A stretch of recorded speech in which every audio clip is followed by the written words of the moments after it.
E iniciaremos nossos estudos hoje sobre dispersões, que é classificada em coloides, suspensões e soluções. Mas o que é uma dispersão? Vamos iniciar o nosso estudo fazendo uma revisão sobre um conteúdo que nós vimos no primeiro ano. Nós sabemos que a química é um ramo da ciência que estuda a matéria e suas transformações, a sua estrutura e as suas propriedades. Então, a química estuda a matéria, as suas estruturas, as suas propriedades e as suas transformações. Essa matéria ela pode ser encontrada em forma de mistura ou em forma de substância pura. A matéria encontrada como mistura, ela pode ser homogênea. Homogênea é quando a gente observa e vê na matéria apenas uma fase, que é uma solução. Por exemplo, você tem um copo que contém água e álcool misturado. Você vai ver apenas uma fase, você não consegue ver o álcool e ver a água, você não consegue separar os dois. Então, visualmente, você vê apenas uma fase, mas tem dois componentes ali. Por exemplo, se você pegar um copo e dissolver, um copo de 200 ml e dissolver lá uma colherzinha de chá de sal ou açúcar, você dissolve totalmente. Quando você terminar de dissolver, você olhar o copo, você vai ver apenas uma fase. Você não consegue ver a água e ver o sal. Mas então, aquilo ali é uma solução, ou seja, uma mistura homogênea, apesar de ter dois componentes ali. Tem a água, tem mais o sal. Então, isso é uma mistura homogênea. A mistura heterogênea é aquela que contém duas ou mais fases. Então, essa visualmente a gente consegue ver. Por exemplo, água mais areia. Eu vejo a água e vejo a areia. Se eu vejo, por exemplo, água, areia e gelo, eu vou ver a água, vou ver o gelo e vou ver a areia. Porém, só que nessa mistura entre a água, a areia e o gelo, eu vou estar tendo dois componentes. Porque eu vou ter a água no estado sólido, que é o gelo, e estado líquido, tá? E mais a areia. Então, são três, eu tenho três fases e, porém, dois componentes. A mistura heterogênea ela pode ser também um coloide. No coloide, que também contém duas ou mais fases, a olho nu, nós não conseguimos distinguir. A olho nu, nos parece ser uma mistura homogênea. Por exemplo, um copo de leite. Você olha para um copo de leite e você vê apenas uma fase. Mas se você levar ele a um microscópio e for olhar numa lâmina, você vai observar algumas gotículas amarelas, que é a gordura. Ou você pode separar a gordura através de centrífuga, da centrífuga você separa a gordura do leite. Então, o coloide é aquele que parece ser uma mistura homogênea, mas na realidade não é. A mistura ela pode se separar em uma substância pura. A substância pura ela pode ser simples, onde os átomos são iguais, ou seja, os elementos químicos são iguais, né? Por exemplo, o oxigênio, mas o oxigênio forma-se o gás O2, que é o oxigênio, dá o gás que nós respiramos. É uma fase apenas e é uma solução. Você não consegue ver o gás oxigênio. Aliás, você não consegue ver nenhum gás, né? Nós sabemos que ele existe, mas nós não enxergamos eles. Então, todos os gases são uma mistura homogênea, ou seja, é uma solução. A substância também pode ser composta, onde os elementos químicos são átomos diferentes. Por exemplo, a união do sódio mais o cloro forma-se o NaCl, que é o sal de cozinha, ou seja, cloreto de sódio. Também a gente observa apenas uma fase, também é uma solução. Então, a substância pura ela pode ser simples ou composta. Então, isso é o que nós vimos no primeiro ano. Vamos dar sequência à nossa aula. Desafio da aula de hoje. Produtos light, diet zero. Costumam causar confusão na hora da compra. E as opções aumentam a cada dia. Afinal, qual deles não contém açúcar, gordura e ajuda a emagrecer? Você, quando vai comprar o produto, você consegue visualizar a olho nu se ele é diet, light ou zero? Esse produto, ele é uma solução ou uma mistura heterogênea? Observando atentamente essas três imagens, qual delas é uma solução, um coloide e uma suspensão? Nós sabemos que a solução é aquela que nós conseguimos ver apenas uma fase. Então, de cara dá para já observar que tem a primeira imagem, né, que tem um líquido azul, que é um cloreto, sulfato de cobre, né, esse aqui é um sulfato de cobre, e nós temos aqui uma neblina e uma água barrenta. A água barrenta já dá para perceber que ela não é homogênea, porque nós estamos vendo aqui embaixo o barro, né, que está decantando, e estamos vendo uma água meia turva, não é isso? Então, esse tipo de mistura aqui é uma suspensão. Né? Por quê? Porque eu tenho aqui a mistura heterogênea, né, que eu consigo ver uma fase, e tem aqui no meio algumas partículas ainda de barro muito pequenas que estão suspensas. Por isso que a água é meia turva. Né? Tem essa cor.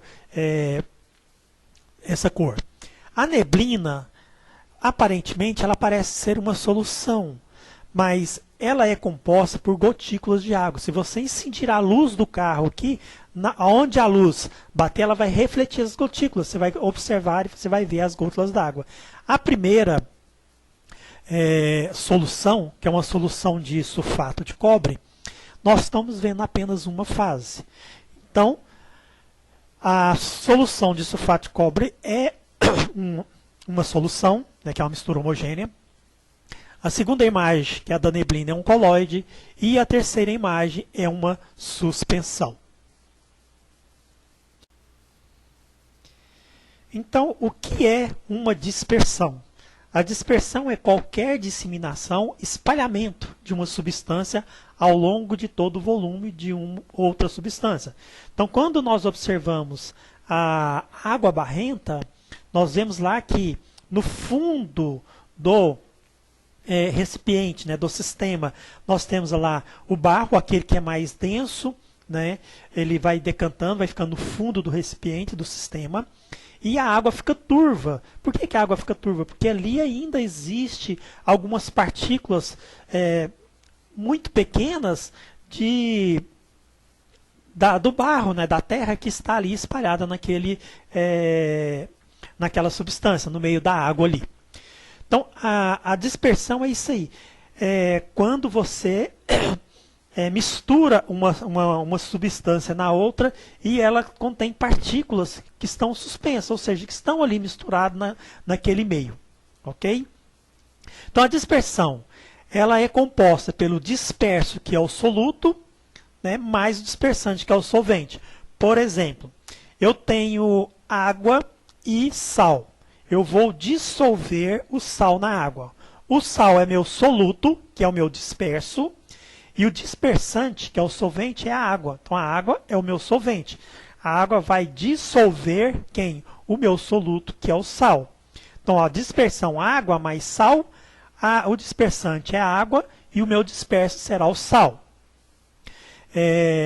A dispersão entre água mais areia. O meu dispersante vai ser a água e o disperso vai ser a areia. Existe uma maneira que nós podemos diferenciar as dispersões através da sua classificação. Por exemplo, a solução, o tamanho das partículas ele é menor que 1 nanômetro. 1 nanômetro é 10 elevado a menos 9. Então, seria 0,000000001, ou seja, 0,9 zeros depois da vírgula 1. Então, é muito pequena. Nós não conseguimos visualizar as partículas das soluções nem no microscópio mais potente que existe ainda hoje. E nós não conseguimos também separar essas partículas, por tão pequenas que elas são.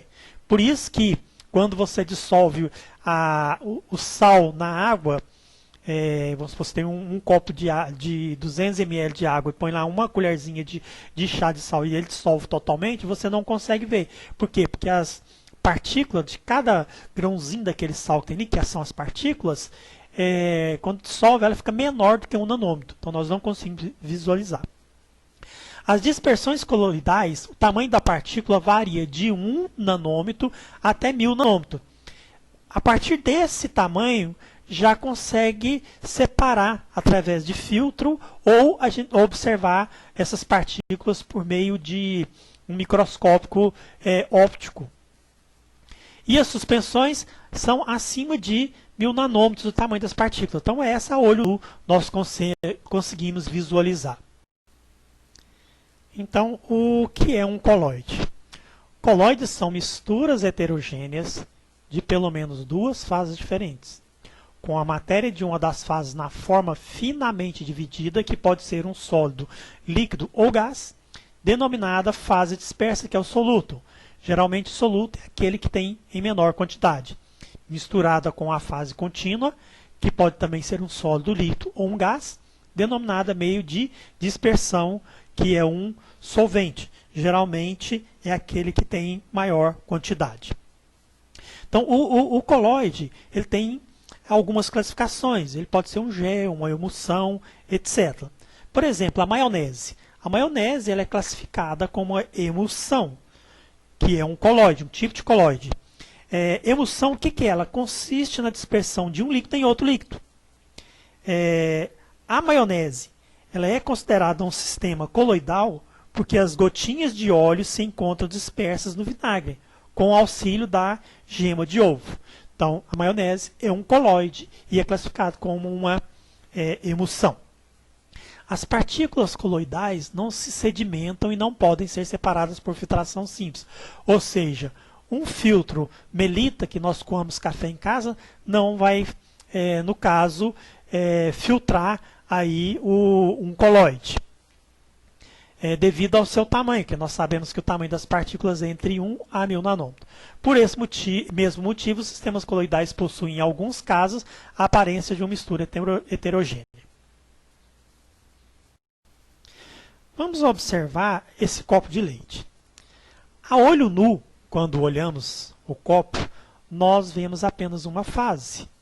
Então, aparentemente, ele parece ser uma solução, ou seja, ele parece ser uma mistura homogênea.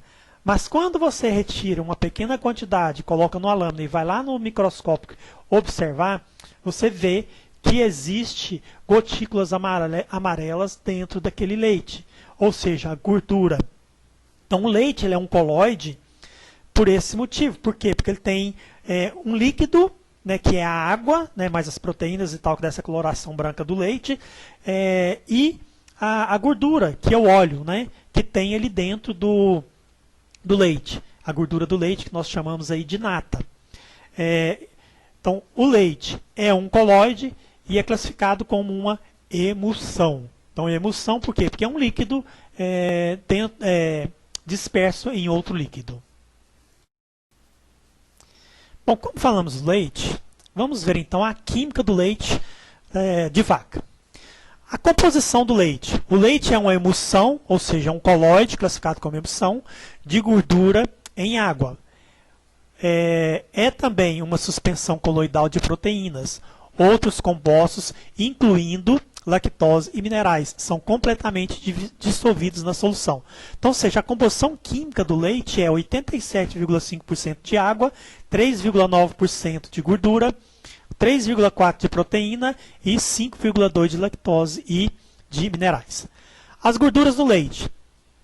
As gotículas de gordura no leite têm um tamanho médio de 3 a 4 micrômetros. Eles consistem principalmente de triglicerídeos e também contêm vitaminas lipossolúveis. Então, os triglicerídeos é essa molécula aqui, formada aqui.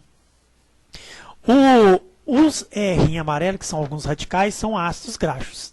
Esses ácidos graxos eles podem ser ácido palmítico, ácido oleico, ácido esteárico ou ácido mirístico. Por que o leite é branco? O leite contém centenas de diferentes proteínas, das quais as caseínas são as principais encontradas. As proteínas e as gorduras formam dispersões estáveis chamadas de micelas. Essas micelas refletem uma mistura de comprimentos de onda específico que nos dá a sensação visual da cor branca. Então nós temos aqui o desenho de uma micela, onde as bolinhas azuis claras maiores são as micelas de caseína e as menorzinhas são o agrupamento de fosfato de cálcio. Então são proteínas. O tamanho médio de uma micela é entre aproximadamente 150 nanômetros. O leite é a lactose. A lactose é um açúcar encontrado no leite. As pessoas que são intolerantes à lactose são incapazes de digeri-la. A lactose pode ser fermentada por micro-organismos para formar ácido lático, fazendo com que o leite azede. Então, na digestão, né, a molécula de leite vai quebrar e vai formar dois novos açúcares, a lactose mais a glicose. Já na fermentação, a lactose, né, vai sofrer uma transformação química e vai formar-se o ácido láctico, ou seja, quando o leite azeda. No início da aula eu falei para vocês que sobre a neblina, quando a gente incide a luz do carro na neblina, a gente observa algumas gotículas de água. Esse incidir a luz na neblina, ou seja, em um coloide, chama-se efeito Tyndall. Então, o que é o efeito Tyndall? É a percepção da passagem da luz em dispersões, por exemplo, a percepção de um feixe de luz atravessando a janela de um quarto empoeirado, ou o feixe de luz dos faróis numa noite de neblina. Então, observando aqui essa figura 7, eu tenho dois líquidos. Quando eu incido a luz aqui, no primeiro líquido, eu não estou vendo a luz passar aqui. Por que eu não vejo? Porque isso aqui é uma solução. Então, as partículas que estão suspensas aqui são tão pequenas que nem a luz que ela consegue refletir elas. Mas quando eu já chego no segundo copo, eu vejo aqui, a luz está refletindo. Ou seja, por que a luz reflete? Porque ela bate nas partículas e reflete as partículas. Então, ou seja, elas estão refletindo a luz, cada partícula que está aqui. Por isso que a luz aqui aparece. É a mesma forma quando, por exemplo, nós estamos no meio das árvores ou numa janela do seu quarto, você está deitado, você vê um feixe de luz e vê algumas partículas no ar. Então, esse é o efeito Tyndall. Bom, então agora vamos falar sobre a suspensão. A suspensão são dispersões de partículas com diâmetro superior a 100 nanômetros e apresentam mais de uma fase. O sistema constituído por uma suspensão ele é heterogêneo e visível a olho nu ou em microscópio óptico. Então, por exemplo, aqui nós temos na figura 9, né, a água que está no fundo do sistema e acima da água está o óleo. Ou seja, a água é mais densa do que o óleo, por isso que ela vai para o fundo, e o óleo vai ficar acima da água, porque ele é menos denso do que a água. Então isso aqui é uma suspensão, ou seja, uma mistura heterogênea. Outro também, por exemplo, quando eu tenho, no caso da água barrenta, né, que o barro fica depositado no fundo do sistema, tem como eu separar, como esse desenho aqui. Vai separar então a água, né, que é aquela água que vai estar ainda turva, da parte mais densa, que é o barro que está no fundo do sistema. As soluções são misturas de duas ou mais substâncias que apresentam um aspecto uniforme, ou seja, ele pode ter várias substâncias, mas visualmente você consegue ver só uma fase. Por exemplo, você pode ver uma solução que contém água, sal e açúcar, onde o sal e o açúcar estão totalmente dissolvidos. Você só vai conseguir enxergar apenas uma fase. Você não vai ver o açúcar e não vai ver o sal, né? Então você vai ver uma fase só. Então isso é uma solução, que é uma mistura homogênea, ou seja, você vai ver um aspecto uniforme, apenas uma fase. As soluções são dispersões cujas partículas de soluto apresentam até 1 nanômetro de diâmetro médio. Então, máximo que uma solução tem, né? O diâmetro das partículas chega até 1 nanômetro, daí para baixo. O disperso, que é o soluto, né, que é o que é em menor quantidade, não pode ser separado por filtração e não se sedimenta na centrifugação. As soluções, elas podem ser classificadas em solução sólida, líquida ou gasosa. Então vamos ver esses tipos de soluções. A solução líquida é aquela solução que pelo menos um dos componentes deve estar no estado líquido. Por exemplo, a água mais o açúcar vai formar uma solução de aquosa de sacarose. Então eu tenho a água que é líquida e tenho o açúcar que é sólido. Então um sólido com um líquido vai formar uma solução líquida, porque o açúcar dissolve na água. Outra, eu posso ter o sulfato de cobre e a água. O sulfato de cobre é o soluto e a água é meu solvente. O sulfato de cobre dissolve na água, formando-se então a solução aquosa de sulfato de cobre. Então é um sólido mais um líquido. E posso ter também uma solução líquida de líquido com líquido. Por exemplo, eu dissolver o álcool na água. O álcool é o soluto, porque eu vou colocar em menor quantidade, e a água é o solvente, então maior quantidade. Então, dissolvendo o álcool na água, eu vou ter uma solução aquosa de líquido com líquido. E eu também vou estar vendo apenas uma fase. As soluções sólidas. Elas, em temperatura ambiente, encontram-se no estado sólido. Geralmente são soluções formadas por ligas metálicas. Então, toda liga metálica é uma solução, porque nós só conseguimos visualizar uma única fase. Por exemplo, o ouro, que é composto o ouro e a prata, que geralmente o ouro tem em torno de aproximadamente 75% de ouro e 25% de prata. Então é uma liga metálica. E só nós conseguimos ver apenas uma única fase, que é o ouro. Bom, como estamos falando em ligas metálicas, né, que são soluções, o teor de pureza do ouro é medido em quilates. Então, por exemplo, 24 quilates é quando o ouro tem 100% de ouro. 18 quilates é que ele tem 75% de ouro e 12 quilates tem 50% de ouro. Ou seja, quando ele é puro, só tem ouro. Quando ele tem 25%, 75% de ouro, ele vai ter 25%, pode ser prata, paládio, níquel, é um outro metal. E 50% a mesma coisa, vai ter 50% de ouro e 50% de outro tipo de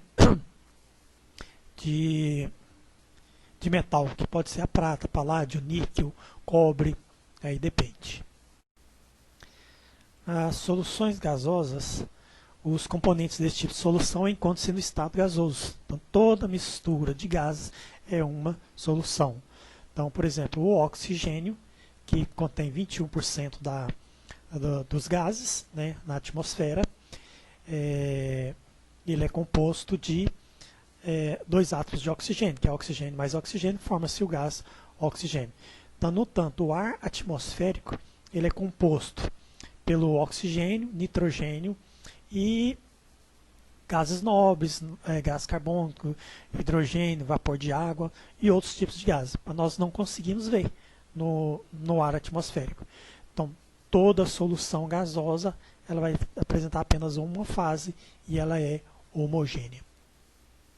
Bom, nós falamos em soluções, né, que são as misturas homogêneas, e a solução ela é composta de soluto e solvente. Então, o que é soluto e o que é solvente? Bom, soluto. Soluto é a substância que geralmente se encontra em menor quantidade e que se dissolve na mistura. Então, sempre quando eu tenho uma solução, eu vou ter uma substância que vai ter menor quantidade e outra que vai ter maior quantidade. A de menor quantidade vai ser o soluto, a que tiver maior quantidade é o solvente. O solvente é a substância que se apresenta em maior quantidade e em que se dissolve o soluto. Então, no solvente que vai se dissolver quem? O soluto. Então, a união do solvente mais o soluto forma-se uma solução. Exemplo, para entender sobre soluto e solvente. O ouro, por exemplo, o ouro 18, que é 75 quilates, né? Ou seja, o ouro 18 quilates, que tem 75% de ouro, então 75% de ouro é o solvente e 25%, que é a prata, é o soluto. O solvente é o que tem maior quantidade, no caso aí seria o 75%, e 25% vai ser o soluto, que é o que tem menor quantidade. A água é considerada como solvente universal, porque nas soluções a grande maioria é dissolvida em água. Por isso ela é considerada como solvente universal. Então a solução ela é composta pelo soluto mais o solvente. Então neste exemplo nós temos o sal, que é o soluto, está em menor quantidade, mais a água, que é o solvente, que está em maior quantidade. É igual à mistura de água com sal, né, que vai formar então uma solução, uma mistura homogênea. Então toda mistura homogênea é uma solução. Bom, então aqui estão alguns exemplos de misturas homogêneas, ou seja, de soluções que fazem parte do nosso cotidiano. Nós temos aqui o café, né, o chá, refrigerante, sem os gases, né, refrigerante em si, sem gasificação, e a madeira. Então, tudo isso são exemplos de soluções que fazem parte do nosso dia a dia. As soluções elas podem ser formadas pela dissolução de gases em líquidos. Os gases do ar se dissolvem em maior ou menor concentração nas águas dos mares, dos rios e dos lagos. Então, dentro dos mares, dos rios e dos lagos, existe oxigênio, dentro da água, oxigênio dissolvido. Por isso que existe vidas aquáticas. E a solubilidade dos gases na água depende de dois fatores, como a temperatura e a pressão. O aumento de pressão provoca a elevação da solubilidade de gases em líquidos. Bom, então dizemos que se aumenta a pressão, aumenta a solubilidade do gás no líquido. Por exemplo, é isso que acontece nos refrigerantes. A pressurização do gás carbônico nos refrigerantes, quando esses são engarrafados. Então eles pressurizam, ou seja, eles aumentam a pressão do gás no refrigerante, né, e depois fecha. No entanto, quando a gente abre a garrafa de refrigerante, o que ela faz? Ela dá um chiado, né? Ou seja, está liberando o gás, porque ele estava sob pressão ali dentro do líquido do refrigerante. Então, quanto maior a pressão, maior a solubilidade de um gás. Bom, o aumento da temperatura ele já diminui a solubilidade dos gases em líquidos. Isto é, quando a temperatura sobe, a solubilidade dos gases em líquidos diminui. Ou seja, você tem um refrigerante a temperatura ambiente e um refrigerante gelado, a temperatura aproximadamente de 1 grau Celsius. Tem que estar bem gelado. Quando você abre o refrigerante que está a temperatura ambiente, ele vai fazer um chiado mais forte, ou seja, vai liberar mais gás. Por quê? Porque na temperatura ambiente, que está em torno de uns 25 graus Celsius, a solubilidade do gás é menor. Enquanto que o refrigerante que está gelado a 1 grau Celsius aproximadamente, quando você abrir a garrafa, o chiado dele vai ser menor.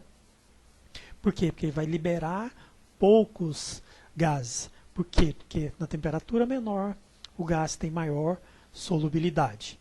Então, o que quer dizer então? Que quanto maior a temperatura, menor a solubilidade. Ou seja, se você pegar um refrigerante que está geladinho, deixar em cima de uma mesa, aberto, e quando passar aí, vamos supor, uma meia hora, 1 hora, você for tomar, ele já vai praticamente estar sem gás. Por quê? Porque na medida que está aumentando a temperatura, está diminuindo a solubilidade do gás, ou seja, o gás está separando-se do líquido, da água.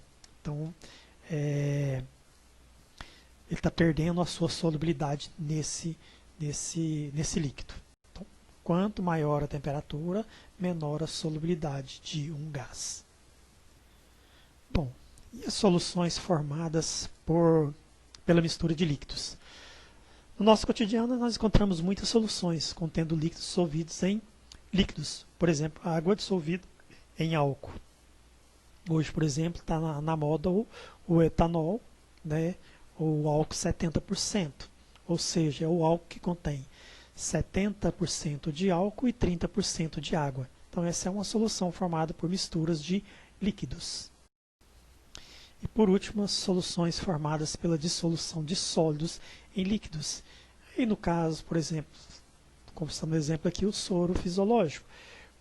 Ele é formado por líquido, que é água, mais o sal, que é sólido, mais o açúcar, que é sólido.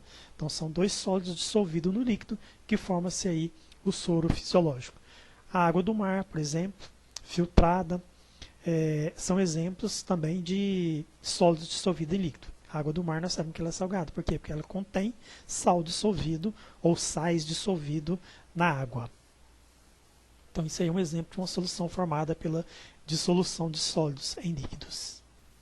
Bom, então isso foi a nossa aula sobre dispersões, né, que pode ser dispersões coloidais, suspensões e soluções. Se tiver alguma dúvida, pode entrar em contato, mandar mensagem para mim, para que a gente possa sanar as dúvidas que por um acaso surgirem.